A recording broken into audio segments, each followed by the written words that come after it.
Welcome to the Andy Staples Show. We have a very special guest.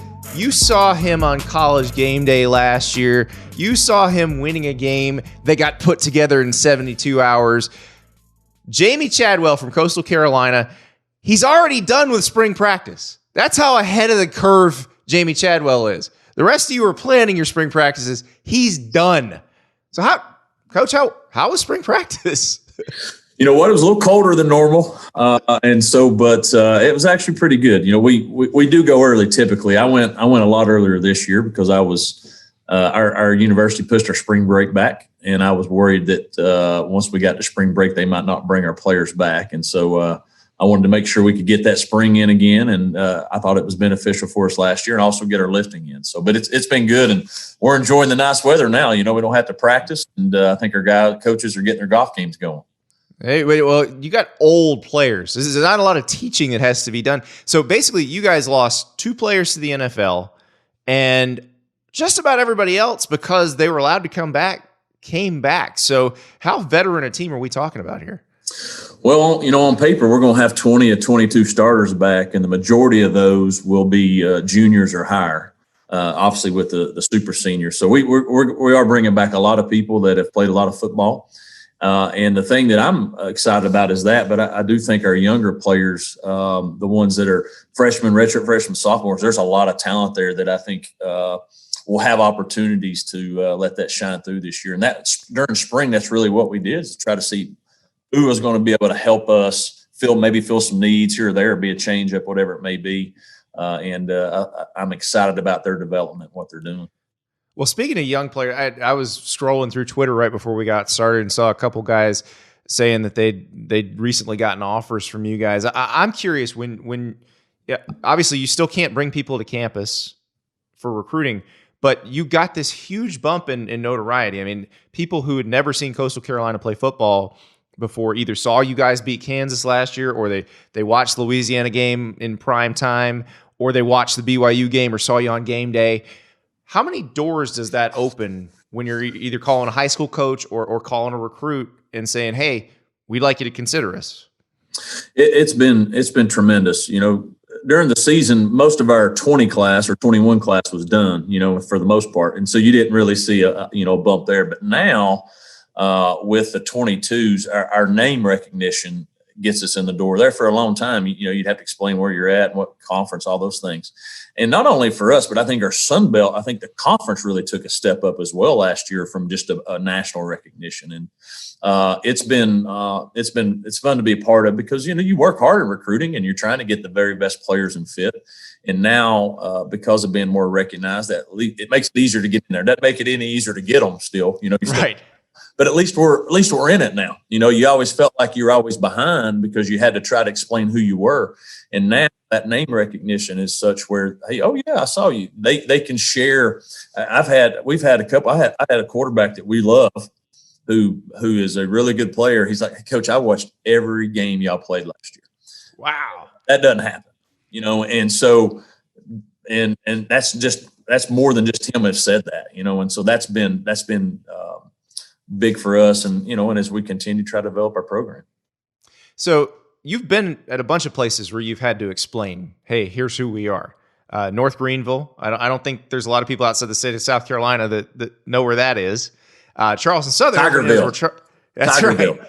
That's right. Charleston Southern, everybody knows where Charleston is. Yeah. But how often did you get College of Charleston? They have football? Or the Citadel? Or how often did you get that? You got that quite a bit because you had to explain, they heard Charleston, and then they didn't, some people think Charleston, West Virginia, and then you put the Southern in there and you're trying to figure out where the Southern came from, because we were actually in North Charleston. I was going to say you were in North Charleston. Yeah, we was in North Charleston. So, and so that's part of it, really explaining what you're, part of. But I think that it gave us a lot of experience on how to build a program when you don't have a lot of that recognition, what you have to do to try to do it. And so those, I believe all those journeys or all those stops along the journey were beneficial to, where we're at right now. Well, so I wanted to talk to you about how you wound up getting where you are? Because you replaced a guy named Joe Moglia, who, for those who follow college football closely, they know this is the guy former CEO of Ameritrade. When he stepped out of the business world, he volunteered at Nebraska and kind of learned the ropes of the modern game, and then wound up taking over the program at Coastal. He decides, okay, I may not have much longer here, brings you on as the OC. You're going to become the head coach. But how was it that he determined you were the guy that he wanted succeeding him? The thing that I can here's a great story. One, we were competitors, obviously, when Charleston Southern. Because you were in the same league before they were in the same FBS league. We're in the Big South, yeah. and we're obviously should be a natural rivalry because we're 2 hours from each other, but we really hadn't beat them, tons. And then we were able to take over at Charleston Southern, and he was here in his heyday at Coastal, where they were top 5, number 1 in the country, and we were able to beat them 3 out of 4 years. And I think he saw what we had, or maybe what we didn't have there, and knew what he had here. And I think he felt like, because Coach Mogul is very, he's calculated, he's detailed, he goes in and he wants to. He's very big on what he wants his program to look like. And I think we shared, obviously similar philosophies and we got to know each other through meetings and stuff. But a great story about it, we're playing them in 2015 to be first in the conference, really to win the conference on Halloween night.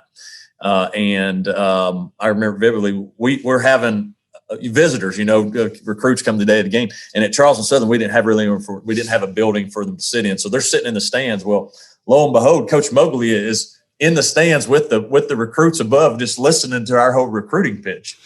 He was reading a book or something, right? I knew he was up there, because I saw him.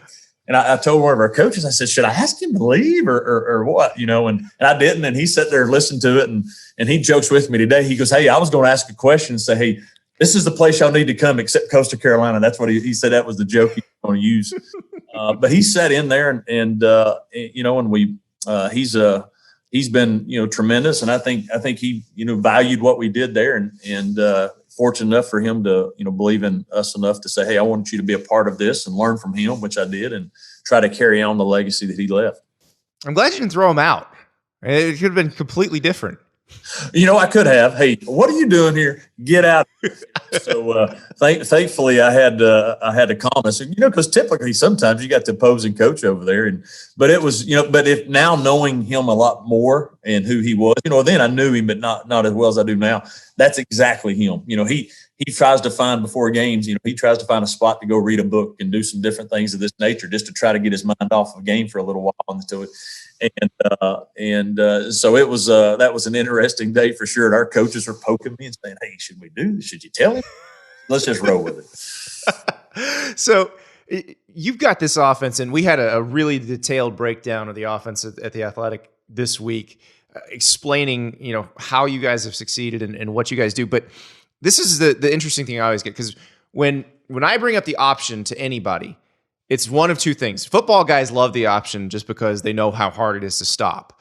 But athletic director types are like, oh, but the option doesn't sell tickets. You can't, it's not good on TV. It doesn't look good. You run the option, but you run it out of the shotgun. You throw the ball. How is it that you guys have managed to make the option look like fun and be as much fun as it is to actually play it if you're running just a more standard triple option under center? Well, that was part of the reason, and I say we created it. I don't know if we created it or not, but you steal from other people, but you try to make it your own, and I was a former quarterback, not a good one, but I was a former quarterback, and as quarterbacks, you love to throw the ball. But also I knew as a head coach, hey, how can we give ourselves a chance to win games each and every Saturday, but also still be able to bring in who we feel like are top players that want to be a part of what we're doing and can showcase their talents. And it started out of necessity. You mentioned, North Greenwood, all those places. We had 17 scholarships there in a 36 scholarship league. And so to line up and do whatever, it wasn't going to work. And so you had to do something different to give yourselves a chance. And then Charleston Southern, we had a 54 scholarships and 63 scholarship league. And so as you try to move, you start thinking, hey, I've got to do things to try to overcome that gap. And then now that we're here, we've continued to evolve it to where, hey, we do have 85 like everybody else, and you can try. And so how can I have it evolve, still keep those principles, and still people make them have to defend what we're doing and all those things, and also put our 5'9" centers and all those people and give them that's exactly Sammy Thompson, right? Exactly, give them a chance to block people, but still give them opportunities to succeed, but also have fun, be explosive, do the things that you see a lot of other people doing, and we try to evolve with whether it's RPOs or whatever it may be. But also, we're never going to lose sight of the principles that we have that give ourselves a chance, and so we try to be creative we can each week. But at the end of the day, what we go back to, all right, this guy here, our tight end is pretty good. How do we get him the ball? Right. Here's pretty good. And then we try to create it around what our base identity wants to be, and then I think you saw it when we had a quarterback. Obviously, it's really good, but then you saw how open, how exciting, how explosive it can be. But also, if you look at the BYU game, I share this all the time. BYU game, we had to run the ball to try to win it and keep their quarterback off the field. We threw the ball a total of 85 yards that game, and we held the ball 36 or almost 40 minutes. Then the next for 321 yards, versus Troy. So that's the beauty of it. We're not married to one little deal. Oh, if they can't run it, they can't score. That's how we've tried to evolve with it. Well, and you also have brought two backs back into fashion because for the longest time one back offenses were the rage in college football, and you guys used two.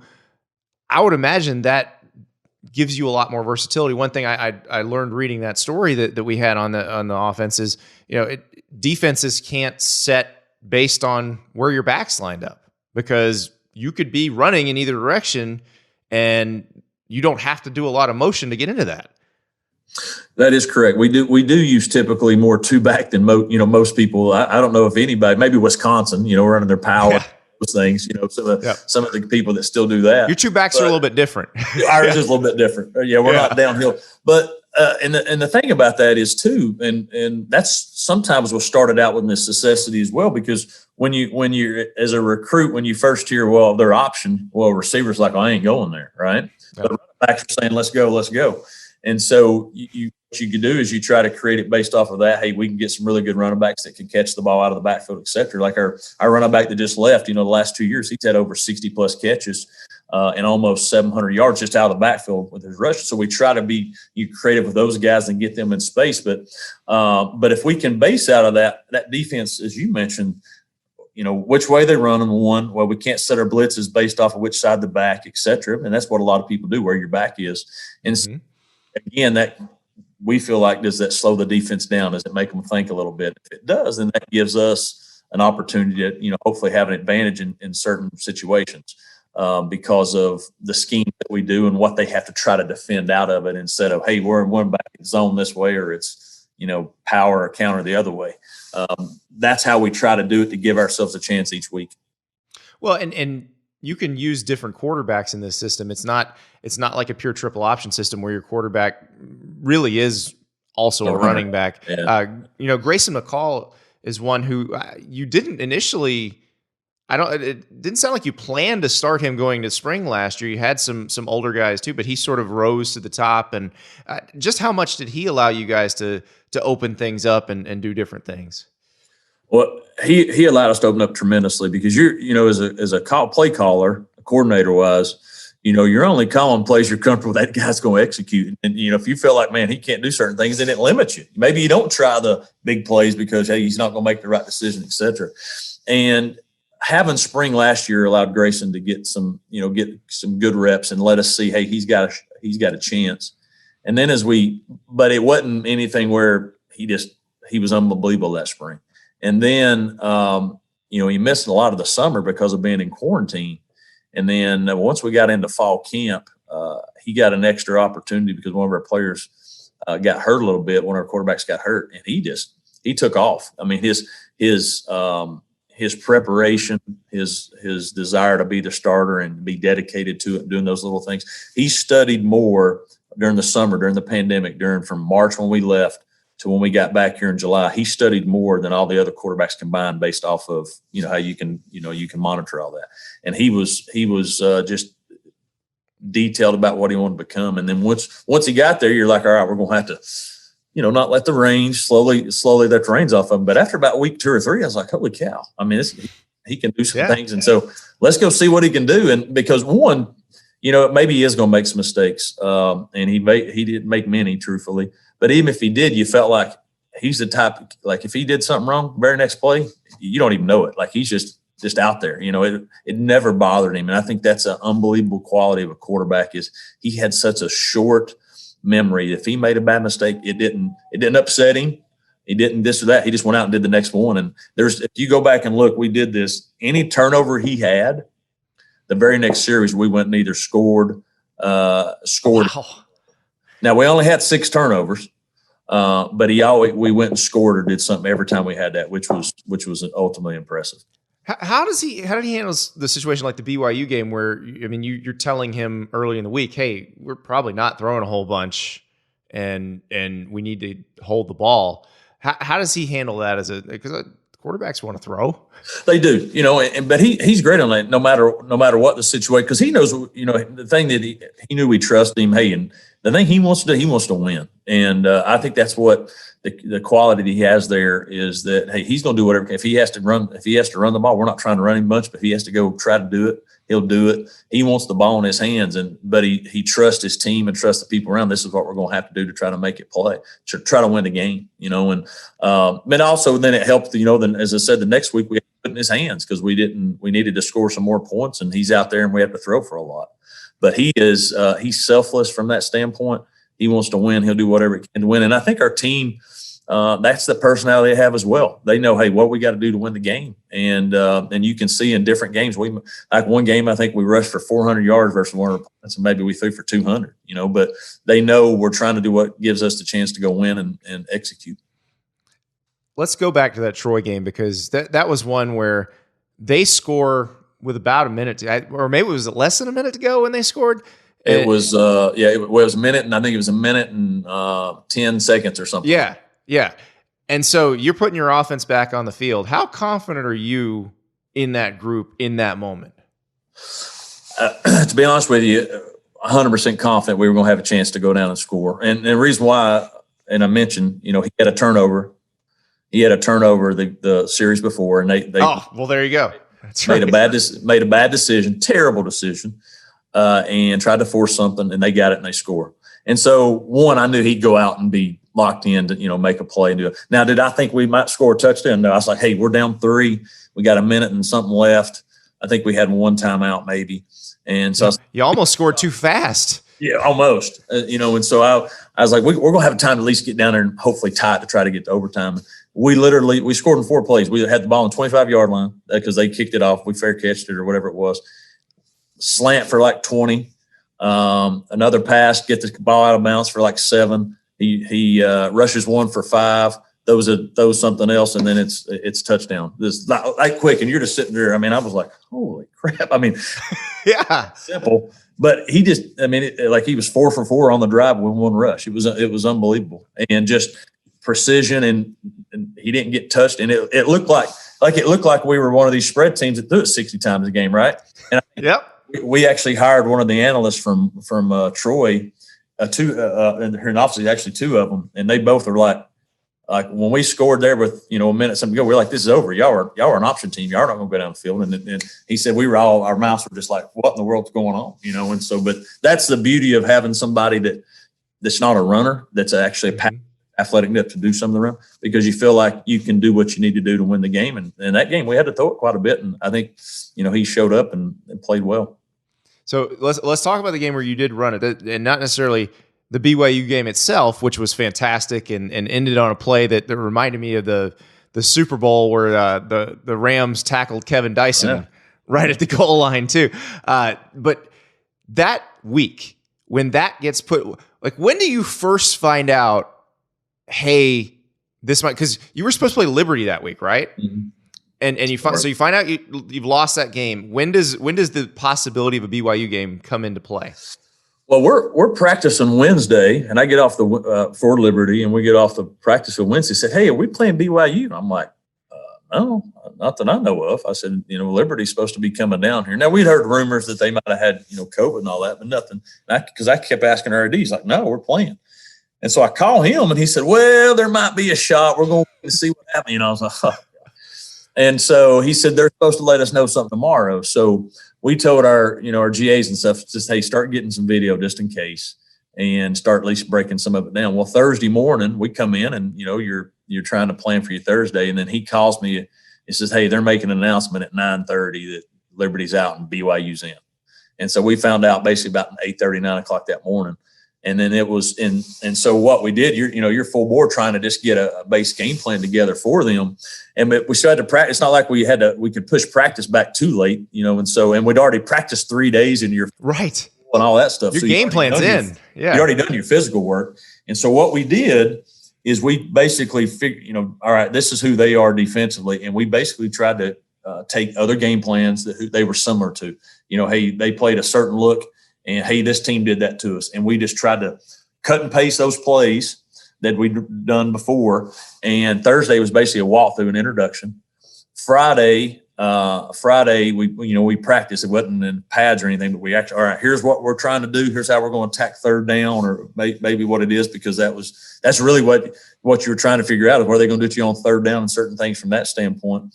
And then Saturday, we had another walkthrough in the morning, just trying to, here's what, again, game day's going on and we're out, trying to figure all that stuff out. And we've still finalizing game plan, truthfully, Saturday. And that was what was crazy about it, is we're watching game day like you typically do, and we're finalizing the game plan. We all caught ourselves saying, hey, game day's right outside, They're right here. Yeah. Yeah, they're out here. We just all went out there and looked, just like, hey, how cool is this? And so we had, you had basically 48, plus hours. And the thing is, you didn't want to burn the midnight oil on Thursday or Friday. Then you're dead Saturday. Your coaches are just, dead. And so that's why who are they similar to that we played in certain ways? Let's take those plays. We've repped them and just, all right, this is what we're going to try to do, and hope what we do gives us a chance to, win the game. But we knew, like, there's only shot we're going to beat them from an offensive standpoint is we have to limit their opportunities, defensively, their quarterback. We have to try to limit that. And so that was part of the game plan going in from, hey, how can we control the football? And lo and behold, you already have this very basic tenet of your offense where if you want to, you can milk the play clock and do it. That's the thing I like about your offense, is it can be what it needs to be given the situation. The folks who can only go fast or can only go slow, it feels like they're cheating themselves. I would agree. We tried. Now, are we the fastest team in the? No. When we go fast, we're not as fast as some of these teams that you've seen. But I do think we can operate in a fashion that's similar to what other people do. But I do think the beauty of what we do, because we can keep it. If you look I think last year we ended top 5, maybe top 10. I can't in time of possession. The year before, we were very similar. And now you look at that going, well, what does that mean? Well, the way I look at that is, one, you control the ball, but two, that allows our defense we can play football. When you go fast all the time, right, and you're scoring 40, 50 points, that's awesome. But your defense is probably giving up, 30, 40 points as well, and you're winning those games or you're losing those. And so those are demoralizing. And so when you can play complementary football and you have a great team on the opposing team, the great players who are there, if you can limit their touches, that helps you win games. And that's the statistic, Andy, we really focus on, is what gives us the best chance to win the game. This game we're going to have to throw for 85 yards to do it, but we're going to win. And then when vice versa. And that's how we try to explain to our players, is we're going to do what it takes to win. And being able to go slower and milk the clock and do some of those things, it makes those other coaches antsy, especially those ones that like to get all those plays in, because you're getting limited touches, and they get over there and they're telling their defense to do this, do that. And, when we're trying to milk it as much as we can. I think we led the country in drives of over 3 minutes or more last year. I might be wrong on that, but we were very high in 3 minutes or more drives. But when you needed to score in 70 seconds, you did. Exactly. And I feel like we have the capability to have both because of the flexibility of the offense. So I got to ask you this, because you've told me this story before, and I know our listeners will appreciate this and identify. So you grew up in Caryville, Tennessee, East Tennessee, in the mountain, kind of base of Jellicoe Mountain, for those who know the geography. Tell me about going across state lines for barbecue.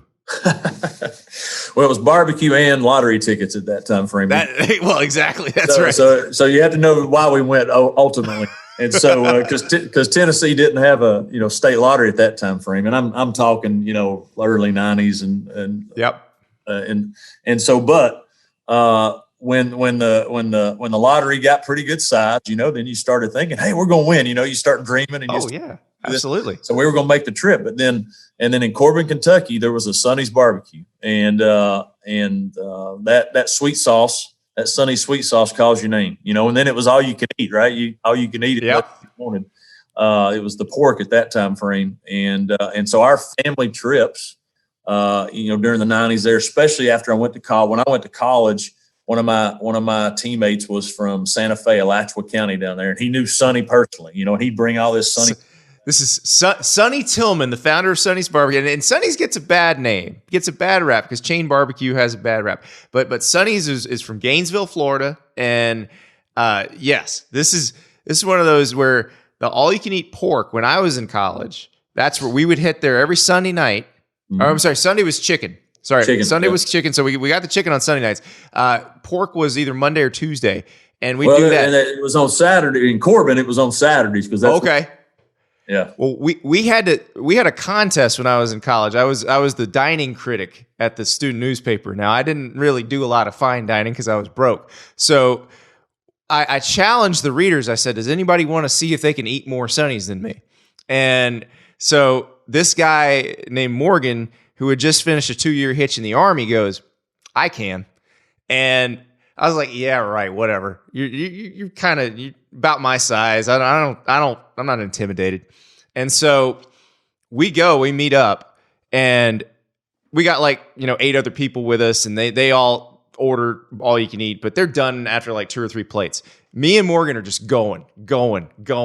And the poor server, she's just going back and forth. She's like, "Now, do y'all just want me to bring 4 or 5 at a time? Only if you tell us what the portions, if you're bringing me 4 or 5, we're trying to count here." So I finally get to plate number 13. I take my last bite of plate number 13. I put my fork down. I'm like, wow. My body was making some noises.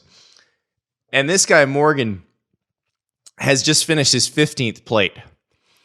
And he eats his last bite. He slams down his fork and he goes, "I'm still hungry." And that's when I realized I might not be the hungriest person in the world. Yeah. I might not be the world's biggest bar. This is too much for me.